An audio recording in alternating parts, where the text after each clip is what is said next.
भगवान की बातें इस YouTube चैनल पर आपका स्वागत है।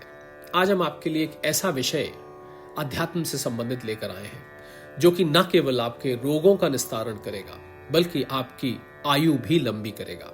जी हाँ, अगर आपने महामृत्युंजय मंत्र के बारे में सुना हो, भगवान शंकर का वो जादुई मंत्र जिससे ना जाने कितने लोगों के रोगों का निस्तारण हुआ और ना जाने कितनी ही जिंदगियां बची हैं।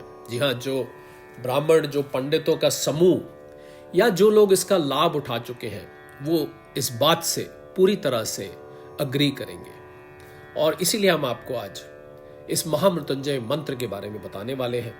आइए उसको बताने से पहले भगवान शंकर का जयकारा लगाते हैं। बोलो शंकर भगवान की जय। हर हर महादेव, हर हर महादेव, हर हर महादेव। जी हाँ, ये महामृत्युंजय मंत्र जो मान्यता है, कथा है, ऋग्वेद में इसका जिक्र आता है, शिव पुराण में भी इसका जिक्र आता है। तो कथा इस प्रकार है कि मृकंड नामक एक ऋषि भगवान शंकर के अनन्य भक्त थे। उनकी बहुत ज्यादा पूजा अर्चना करते थे। असल में उन्हें कोई संतान नहीं थी और वो जानते थे कि देवों के देव महादेव अगर उन पर कृपा कर दे तो उन्हें संतान की प्राप्ति अवश्य होगी। यही मन में विचार कर उन्होंने भगवान शंकर को खुश करने के लिए घोर तप किया और जो वो चाहते थे वो हुआ। भगवान शंकर उनकी तपस्या से प्रसन्न होकर उन्हें दर्शन देने आए। जब उन्होंने मृकंड को वरदान मांगने के लिए कहा तो ऋषि ने पुत्र प्राप्ति का वरदान मांगा। तो भगवान शंकर ने उन्हें विधान के विपरीत जाकर पुत्र प्राप्ति का वरदान दे डाला। लेकिन भगवान शंकर ने उन्हें चेतावनी देते हुए कहा कि इस खुशी के साथ साथ दुख भी होगा। मृकंड ऋषि ने फिर भी उनके वरदान को स्वीकार किया। भोले शंकर के वरदान से ऋषि को पुत्र प्राप्त हुआ जिनका उन्होंने मार्कंडे नाम रखा। जी हाँ, वही प्रचलित उच्च कोटि के ऋषि मार्कंडे हैं जिनका हमें शास्त्रों में अक्सर जिक्र मिलता है। ज्योतिषियों ने जब इस बालक की कुंडली देखी तो उन्होंने ऋषि और उनकी पत्नी को बताया कि यह विलक्षण बालक अल्प आयु है, यानी इसकी उम्र केवल 12 वर्ष की है। किसी किसी पुराण में, किसी किसी कथा में 16 वर्ष भी बताया गया है। खैर, 12 या 16 दोनों ही अल्प आयु है। इतना सुनते ही ऋषि की खुशी दुख में बदल गई।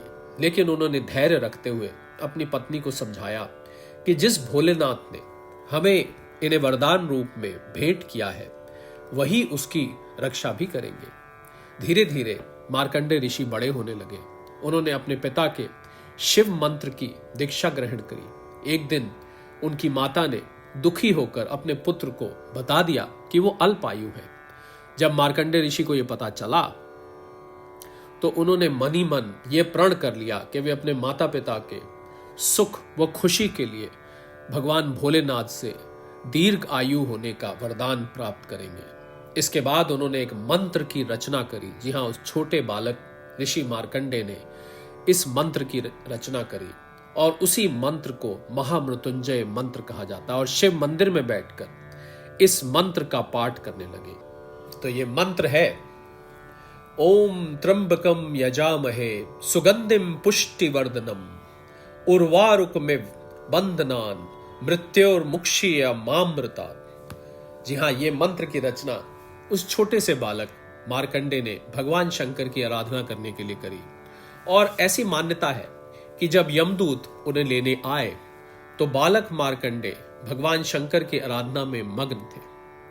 तो वो उनके अखंड जाप के संकल्प के पूरे होने का इंतजार करने लगे। लेकिन थोड़ी देर बाद वो वापस लौट गए और यमराज को बताया कि वो बालक तक पहुंचने का साहस नहीं कर पाए। आखिर वो भगवान शंकर की आराधना में मग्न थे, तो भगवान शंकर के भक्त को भला यमदूत कैसे छू सकते थे। इस पर यमराज को क्रोध आ गया और उसने कहा कि मृकंड के पुत्र को मैं स्वयं लेकर आऊंगा। और जब यमराज स्वयं वहां पर पहुंचे तो बालक मार्कंडे जोर जोर से महामृत्युंजय मंत्र का जाप करते हुए शिवलिंग से लिपट गया। यमराज ने उसे शिवलिंग से खींचकर ले जाने की कोशिश करी। तभी जोरदार हुंकार से मंदिर कांपने लगा और शिवलिंग से महाकाल प्रकट हो गए। उन्होंने क्रोधित होकर यमराज से कहा, तुमने मेरी साधना में लीन भक्त को परेशान करने का साहस कैसे किया? जिसके बाद यमराज महाकाल क्रोध से, डर से कांपने लगे। उन्होंने कहा, प्रभु मैं तो आपका सेवक हूं और आपने ही जीवों के प्राण हरने का ये ड्यूटी, ये सेवा मुझे दी हुई है। और इतना सुनते ही भगवान का क्रोध थोड़ा शांत हो गया और वो बोले कि हाँ तुम ठीक कह रहे हो, लेकिन मैं अपने इस भक्त की स्तुति से बहुत प्रसन्न हूं और मैं इसे दीर्घायु होने का वरदान देता हूं, इसलिए तुम इसे नहीं ले जा सकते। इसके बाद यमराज ने शंकर भगवान को प्रणाम करते हुए कहा, प्रभु आपकी आज्ञा सर्वोपरि है। मैं आज क्या कभी भी आपके भक्त मार्कंडे द्वारा रचित इस महामृत्युंजय का पाठ करने वाले को त्रास नहीं दूंगा, यानी कि मैं उसकी मृत्यु उस समय नहीं होने दूंगा। तो इस तरह महाकाल की कृपा से मार्कंडे दीर्घायु हो गए और उन्होंने एक ऐसे मंत्र की रचना की जिसका पाठ करने से काल तक को भी हराया जा सकता है। तो आइए इस मंत्र का सरल शब्दों में अर्थ देखते हैं कि आखिर ये मंत्र क्या कहना चाहता है। जी हाँ, ओम त्र्यंबकम यजामहे सुगंधिम पुष्टिवर्धनम उर्वारुकमिव बंधनान मृत्युर्मुक्षिर या मामृतात्। जी हाँ, इसका अर्थ बनता है कि हम त्रिनेत्र को पूजते हैं जो सुगंधित है, हमारा पोषण करते हैं, और जिस तरह ककड़ी का फल शाखा के बंधन से मुक्त हो जाता है, वैसे ही हम भी मृत्यु और नश्वरता से मुक्त हो जाएं। ये इसका सीधा सीधा और सरल शब्दों में अर्थ निकलता है।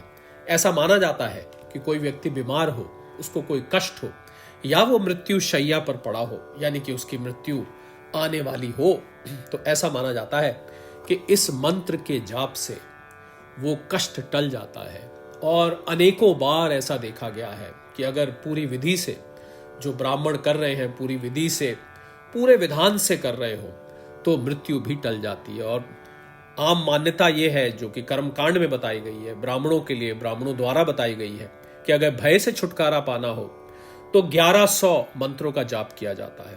रोगों से मुक्ति के लिए 11,000 मंत्रों का जाप किया जाता है। इसी महामृत्युंजय मंत्र की बात हो रही है। और पुत्र प्राप्ति के लिए या अकाल मृत्यु से बचने के लिए 1.25 लाख मंत्रों का जाप किया जाता है, ऐसा ब्राह्मणों द्वारा माना जाता है। और ये अनेकों बार इसको सत्य होते देखा गया। अनेकों लोगों की सुनने में आया कि मृत्यु शैया पे थे, वो हॉस्पिटल में थे, वो बीमार थे, वो बिल्कुल डॉक्टर्स ने जवाब दे दिया था, और इस महामृत्युंजय के जाप के साथ साथ उनकी मृत्यु टल गई, उनका वो रोग समाप्त हो गया और वो पुनः ठीक हो गए। तो हम आपके लिए अगले कैप्सूल में इस मंत्र का 108 बार जाप लेकर आएंगे। जी हाँ, आप कभी भी इसको अपने घर में, अपने किसी स्थान पर चलाएं। 108 बार ये मंत्र आपके लिए बोला जाएगा, म्यूजिक और ताल के समेत। और इस मंत्र का ना केवल चलाने से वातावरण की शुद्धि होती है, बल्कि आपको वही लाभ मिलेगा जो कि मंत्र जाप का मिलता है। अब किसी ने ये प्रश्न किया कि 108 बार ही क्यों, 108 में क्या खास बात है? ये 108 अक्सर ये नंबर सुनाई देता है अध्यात्म में, इसका क्या महत्व है? जी हाँ, तो इसका महत्व एक जगह जो समझ में आया कि एक मतलब एक ईश्वर, मतलब एकत्व से मतलब है एक, और 0 मतलब शून्य। तो एक एक है, शून्य मतलब असल में आप और शास्त्रीय दृष्टि से देखें तो कुछ भी नहीं, और 8 में सब कुछ आ जाता है। तो इसलिए इस 108 का मंत्रों का जाप आपके लिए अगले कैप्सूल में हम लेकर आएंगे।